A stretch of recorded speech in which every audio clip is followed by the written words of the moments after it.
Вот это все мои медали, вот это все мои кубки, это все мои грамоты.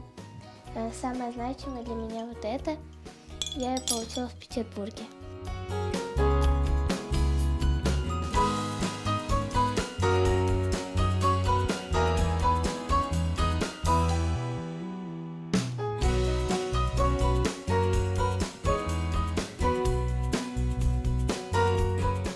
Я занимаюсь почти каждый день, кроме воскресенья, по 4 часа.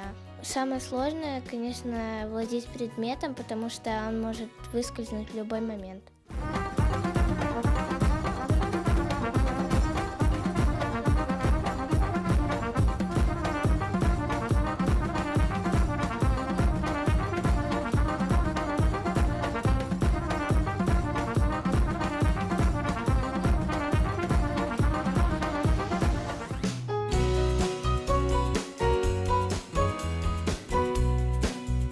Мне очень сложно совмещать крымско-татарские танцы и гимнастику, потому что для всего нужно время, и всегда какие-то концерты или соревнования, и очень мало свободного времени, но я стараюсь.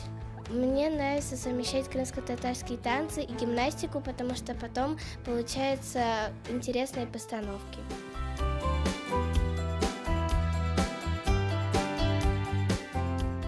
В этом во всем, конечно, заслуга всей нашей семьи.